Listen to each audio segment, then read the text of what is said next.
Hey everybody, this is the Junk You Should Know Show. I'm Dr. Heather Denniston, and with me today is Danielle Eaton, Dr. Danielle Eaton. She is a fellow chiropractor who I've come to know fairly recently, but have fallen in love. She's got a great message to deliver to not just chiropractic women, but community in general. And we're going to get into all of that in just a minute. But I want to remind you that the Junk You Should Know Show is on every Friday at noon. And if you enjoy us, then go ahead and like the Well Fit and Fed page on Facebook, because then you'll get notifications when we go live. And also, we have a sponsor. And the sponsor is the Change Cave. And the Change Cave is officially registration open this week, opened on the 15th. And I am so excited. And during registration week, I have an incredible bonus package for you of 5 elements, 4 different speakers, and 1 PDF download of really tremendous content that will only be available during this initial bonus week between the 15th and the 22nd. So I'm going to put a link to the registration page, and really all it is an informational page. So if you're not sure what the Change Cave is about, then go ahead and just click through that link. It'll explain all of the aspects of it. But just know the Change Cave is an online membership that incorporates accountability, resources, and community. We have a very fierce, like-minded group of Facebook individuals that all work together on their own wellness objectives. We have online educational content, 12 different modules full of really super wellness information. We have expert presenters. We have weekly newscasts. We have mindset live classes monthly. So there is a ton of great information in this program. I hope you'll take advantage of it. But let's get back to Dr. Danielle Eaton. I'm so excited. Thank you for joining me. Thank you so much for having me. I was just telling you earlier that I really enjoy the opportunity to get on the other side of the microphone, because I'm a podcaster and I do interviews as well. So it's fun to be here in this seat. Right? Yeah, I actually find, tell me if you do, I find this side of it much easier than the side you're on today. What do you think? Yeah. Yeah, because I know what's coming. You don't know what's coming, and it's easy, and you have to do most of the talking. So I'm enjoying this. I kind of fell into it, actually. I thought the Junk You Should Know show was just going to be me delivering a bunch of information, but really crazy expert people were coming out of the woodwork like yourself. And I'm like, well, they can deliver the message better than I can. So that's why the majority of this show has been interview format, and it's been really fun. So Danielle, tell me a little bit. You have a podcast. Can you share about that? I'm just going to put the link up while we're talking. Sure. Yeah. I have a podcast in iTunes and on my website for moms who are chiropractors. I never know if I want to say moms who are chiropractors or chiropractors who are moms, but the show is really just designed to help support women who are chiropractors and moms to find this elusive thing that we call balance between life and work. I love that. And I know largely you speak to chiropractic professionals, but really the content applies to any woman who has dichotomy in her life between family and what her life work is. And we get pulled in all sorts of different directions, and we need helps and tips and tricks to navigate that, balance that, and just kind of make it a much more nice life to live in than feeling pulled in 27 different directions, right? Yeah. Yeah. I think the biggest feedback that I receive from people that listen to the show is that they find that they feel less alone, which is funny because they're usually alone probably watching or listening to the podcast. But that by listening, they know like, oh, I'm not the only one that has these struggles. And they get to hear a little bit about other people's struggles that might be the same as theirs, but also how they've gotten through them and what they've done that's worked for them. Yeah. So. I love that. You know, I think we're starting to get back to it, but as a culture, we've lost our sense of community. And it used to be the older women would tell us what the heck to do. And we don't have that wisdom sitting, you know, in our living room every Sunday at lunch. And we don't, you know, it's so great that you bring that to us. And I love your podcast, and anyone who is a professional woman, a mother, should listen to it. And again, it's alignedwomen.com. Is that correct? Is that how they can find it? Yeah. Yeah, great. Yes. alignedwomen.com. And so we are talking today about sort of reclaiming your health after health and fitness after baby. So this is a huge topic, but we're going to get into that in just a minute. You have a personal story that makes this, you own this information pretty deeply. And I'd like to hear a little bit about that, about your history and practice, and then having babies and all of that business. Can you share with us about that? Sure. Yeah. I guess if we really go back to the start of my fitness journey, it started when I was, growing up as a kid, I was a dancer and a cheerleader. So that got me interested in movement and the human body. I have an aunt that was a cheerleader as well, who's just 12 years younger than me. And she was injured as a 16-year-old in a cheerleading accident. And she became quadriplegic. And with her experience, I spent a lot of time with my grandparents and helped with her daily care and her rehabilitation exercises and things like that. And that got me interested in the human body even more, like how it recovers and how it heals or doesn't. And the limitations, that come along with that kind of injury as well.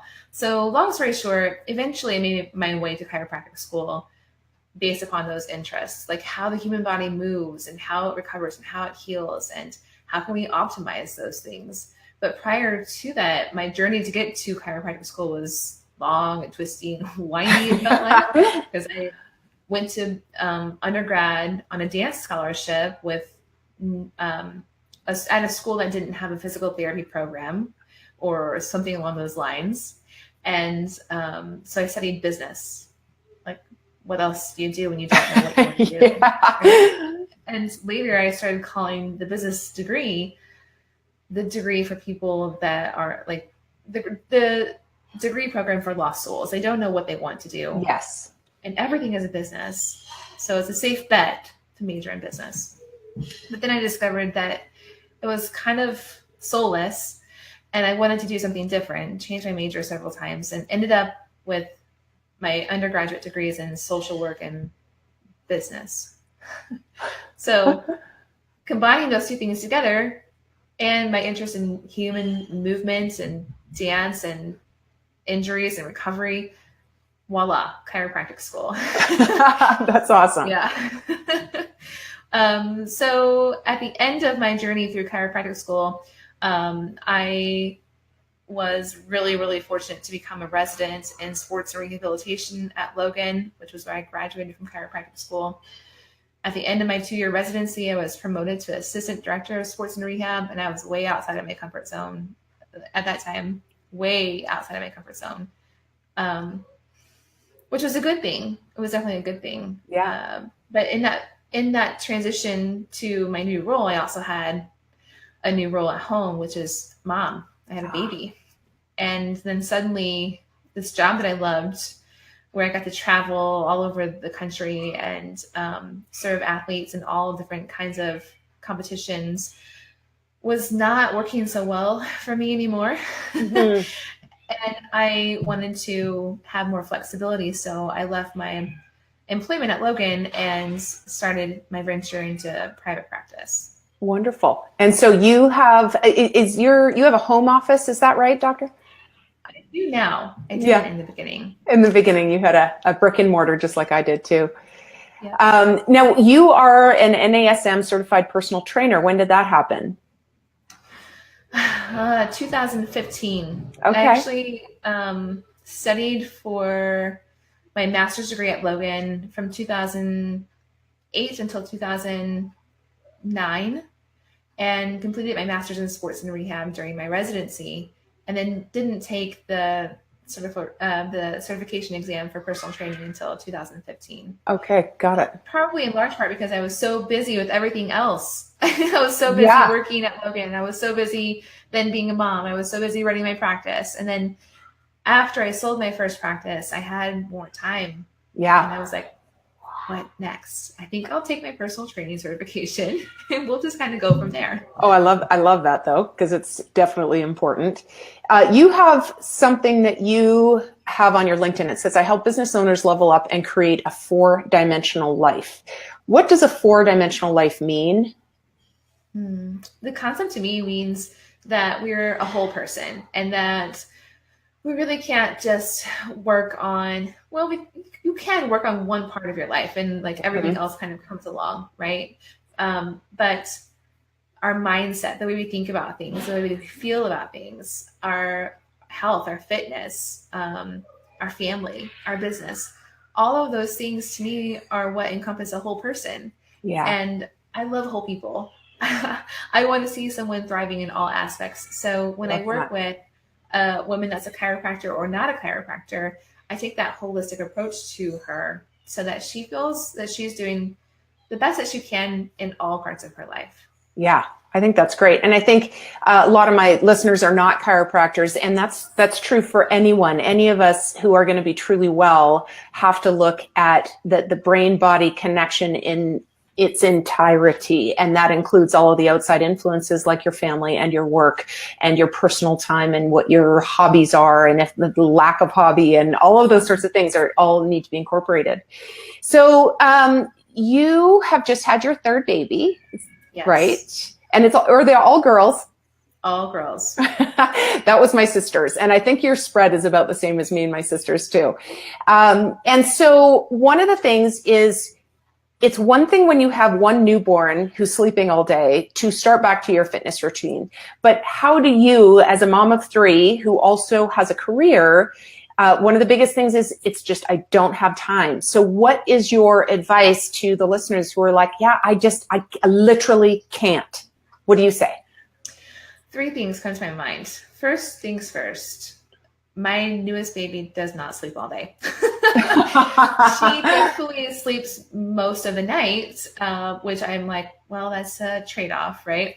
But if she was my first baby, I'd probably still be trying to figure out, how do I make time for myself? What's that with this little being that doesn't sleep all day? Yeah. So that definitely adds a layer of challenge. And then adding 2 more children on top of that are 3 and 7 at the moment, who are banana pants crazy, high energy. I mean, they're what kids are supposed to be, right? Loud, like outgoing, all of it. Yes, that does mean that my time is more divided. Yeah. And then there's the component of, well, I can't, and I don't, and I shouldn't, and it's not possible. And then when we think all those things, that's what we continue to make happen in our lives. Right. So for me, believe. Yeah. The core is that I have to first tell myself, I can do this. Mm-hmm. I can make time for myself. It's good for me to make time for myself. It's good for my kids to make time for myself. Yes. And that makes it all then so much easier. But then I think also too that like the strategy of how to actually make time for exercise and what exercise you're doing is important to consider as well. You know, this time around with this 3rd baby, with having the other 2 and her not sleeping all day, and just knowing what I know now about the female postpartum body, I'm taking it way slower than I ever have with the other 2 experiences. Mostly intentionally. Yeah. Because I know that I don't have to have my pre-baby body back now. Yeah. And actually, I've come to a place now where I'm like, you know, my pre-baby body has never really come back, and that's just okay. Yeah. And I think too that kindness first, before you beat the crap out of yourself for not exercising. I think that kindness and grace first is really important. I'm glad that you bring that up. But then there's the flip side of that, and that is using it as a barrier to not take care of yourself. And so what do you think is kind of that sweet spot of trying to incorporate it back in, while still being kind with the fact that it's going to have to look a lot different? Yeah. It takes some practice of being honest with yourself and knowing the difference between making excuses Yeah. and being kind to yourself. Yeah. And keeping your expectations in check. Yeah, I've said this before, but I find that with my coaching clients in the fitness area, the walls that are erected are largely laid brick by themselves, not by anybody else. And so that barrier of, oh, I can't do that activity, or I don't have time, or any of that, that is not external. That's coming from here.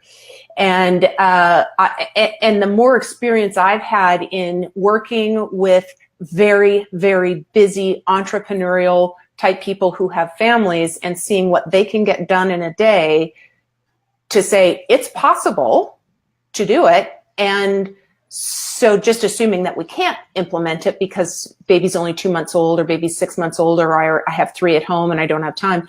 It's just not true. It's a choice, and it may be the right choice for you, but it also may not be the right choice for your health, right? Mm-hmm.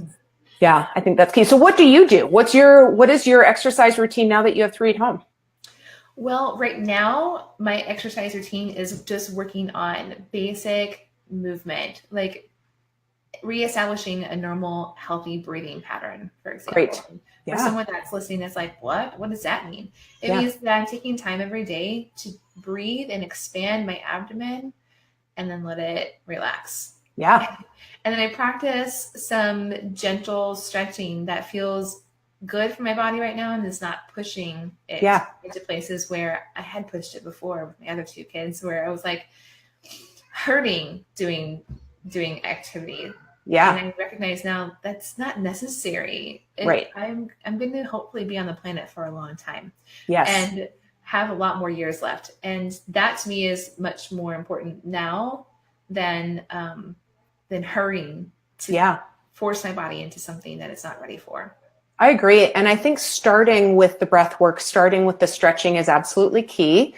Having a baby is one of the most traumatic events you can have on your body. And so we need to give it some time to recover. What would you say are next steps after that for busy parents of young families? Yeah. Eventually, at some point, we want to be able to move like normal human beings again, right? Like, we want to have full range of motion. We want to have great strength and stability, and it takes time to rebuild those things. Yeah. There are different philosophies about how we can go about doing that. I feel that in some cases, my own experience speaking loudly here, that I have to start some things before I'm really ready for them. So one of the key things that I learned from my last postpartum experience was kettlebell training. And I became a huge fan and advocate almost for kettlebell training done in the right way. Yeah. Largely in alignment with our chiropractic philosophies and beliefs. Yes. About how we can keep the spine safe when we're moving. But the key thing for me is that I can pick up a kettlebell and do very simple movements with it and not have to spend a lot of time with it. And I can do it anywhere. Like I used to take my kids to the park and take my kettlebell in a stroller. And then they'd go play on the playground and I'd do swings and Turkish get-ups at the park in the grass. And other parents are looking at me kind of like, Yeah, I think that idea of looking for opportunities and that's the difference between saying I can't because I've got to take my kids to the park and saying this is going to work because I'm taking my kids to the park. So I think that's fantastic. And kettlebell training is so great because you are working so many body parts at one time, and just reiterating what you said, it is super efficient. You can get, even a 15-minute workout can work your entire body. And I think that's such a great suggestion for people. Yeah. It sounds gimmicky or a little crazy when I would tell them, like, I only work out 20 minutes at the most with my kettlebell. Yeah. Where I used to spend like hours or longer running. Yeah. And then my knees would hurt, my feet would hurt, and my hips would feel wonky. Yeah, we are getting past that period of assuming that longer, steady pace duration type workouts like being on cardio machines and that sort of thing are anywhere near as effective as what you're describing as short burst workouts with, significant weight, not heavy weight, but weight that challenges us, especially as women, is way, way, way more effective. And the good news is it's a bonus. It's way faster to do. Yeah. So I think that's great. Did you ever see that? Oh, go ahead. There's great carryover to other types of activity as well.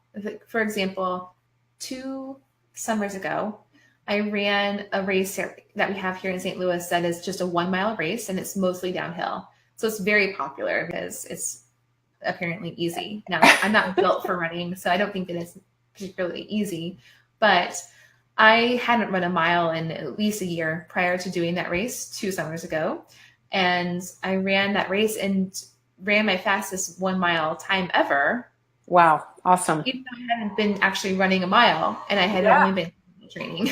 Yeah, right. So like you say, so the burst kind of weight workouts, the same thing for me. When I jump rope and inline skate, I ski so much better, so that crossover of weight training, same with at the gym. If I'm weight training at the gym, just better crossover to other activities. I think that's amazing.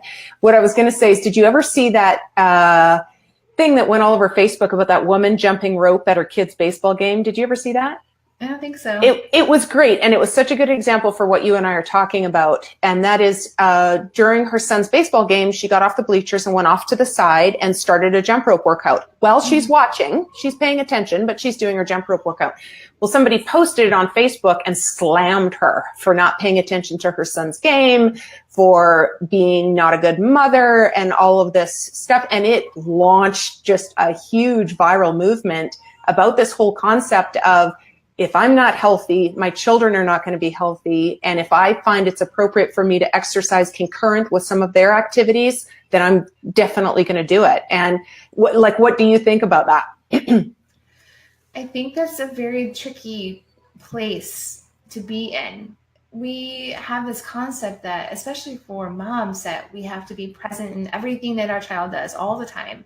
Yeah. And then when we don't or can't do that, we feel guilty. Mm-hmm. And so it sets us up for feeling bad.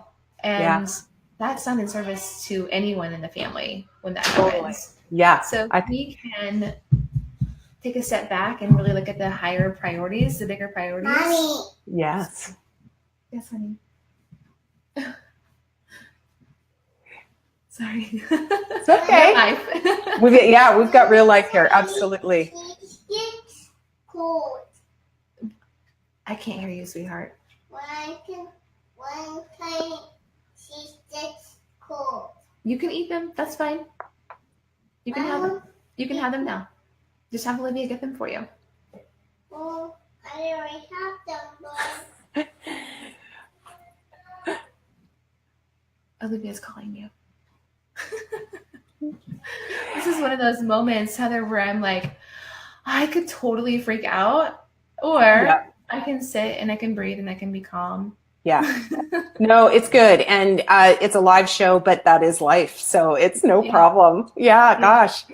So one of the things too that I run into, and I'm curious about your response to this, that parents will tell me I don't need to do any extra exercise because I run after toddlers all day. And so what is, as a fitness trainer, as a chiropractor, what's your response to that? I think that we need to be honest with ourselves, that there's a difference between tiring and exhausting and exercise. Yeah. Right. And that we can feel like we're exhausted from running after our kids all day. Yeah. But that sometimes exercising can actually help us to feel better about our ability to manage keeping up with our kids all day. For sure. For me, there's two things there. One is, like you say, is outside exercise, outside what you're normally doing. A specific directed intentional fitness is going to make you more available for that running in the park and rolling on the ground and doing all those things. And the second thing is that your brain needs a personal break from some of that activity. So if all you're doing is kid interaction and you don't have any personal exercise or movement time, I think it's a dangerous place to be. What do you think? Yes. And physiologically speaking, there's a difference in how our body responds and tolerates the activity of like running around the house with the kids, going up and down the stairs with the kids, like going outside for a walk with the kids. And there's a difference to how our body responds and tolerates to strength training, for example. Exactly. Yeah. And we need that balance of different kinds of activities. And yes, kids are heavy, they grow, they get heavier. Yeah. But I can tell from my own experience, especially, that it doesn't necessarily mean that I'm getting stronger Yeah. when they are growing and getting heavier and I'm carrying them. Yeah.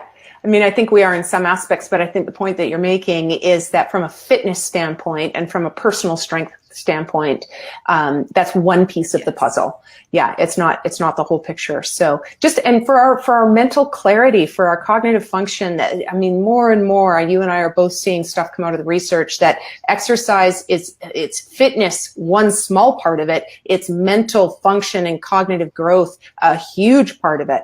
And so making sure that you're getting that time to prevent degeneration of the brain, to keep your brain fog at bay, to so many different things, the thought processing, short-term memory, all of those things are so key. And anxiety and depression, which are a huge postpartum issue, right? Yes, they are. And a lot of people don't want to talk about them, or when you experience it, sometimes you don't even know that you are experiencing anxiety that's not normal. Or depression that's not, I don't want to say not normal, it's common. Yeah, common, but not normal. Yeah. Mm-hmm. I like that definition between common and normal. Like you and I both get patients in that'll say, oh, well, I just, I get those little headaches. But they're normal. And we're like, no, they're common, which means you're in the median of the population, but that does not mean that's normal or what your body is wired to naturally do. So I think that's important to differentiate that. I'm glad that you brought that up. Kay, do you have any last minute little pearls, any really practical tips for fitting fitness back into your life after baby? Let's kind of launch over to there so people can take away some very specific things. We talked about kettlebells, a little bit of stretching, some breath work. Anything else that you have for us today? I think the biggest thing that I would want to share with someone, a parent of any gender, a mom, a dad, whatever, who's like, yeah, I would like to incorporate more exercise into our lives, but I'm too busy, is that we are teaching our kids more than what we realize by doing and not by seeing. Like they're learning by watching us. Yes. Right. And so when they watch us do things, it's easy for them to incorporate it into their lives because it's their normal. Yeah, I love that. I think we've learned that more and more, that it's not what you tell them, it's what they see you doing. And if you want kids that don't have an obesity issue and don't have struggles, with those sorts of things, get them active young. And the best way to do it is for them to watch you doing it. And I love that. Do your girls kind of lift up the kettlebell sometimes and throw it around? And well, not necessarily a kettlebell. One of my daughters, she had a toy that she used to use that had rings at the top of it. And it had a bumblebee that hung off of the bottom of it. Okay. And so it kind of resembled a kettlebell in a very abstract sort of way. She would take the rings and hold them like the handle of the kettlebell, and she would swing that when she was younger with me. That's awesome. Yeah, so they're definitely learning, and I've seen lots of that with some friends who are active with their little kids, kind of imitating or mimicking them, and I love that because it's creating full body movement and education and exercise that's invaluable when learned that young. So Dr. Danielle, thank you so much for being with me. I want to just mention one more time, Dr. Danielle runs a podcast called Aligned Women, and it is primarily geared toward chiropractors, but if you are a woman in any kind of profession, you will get value from it, I promise you. And so do check that out. And then also we mentioned the Change Cave, and I'm just going to pop up the registration link is right there.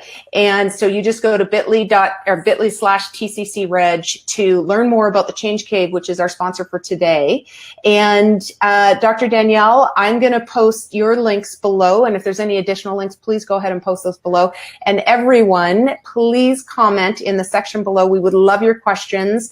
Dr. Danielle and I will be checking back and answering any queries or questions that come up. And we'd love to continue the conversation. So with that, thank you so much. And you and I will be in touch for sure. And I'm so appreciative you could join me today. Thank you so much. It's been fun. Thank you. All right. We'll talk soon. Bye.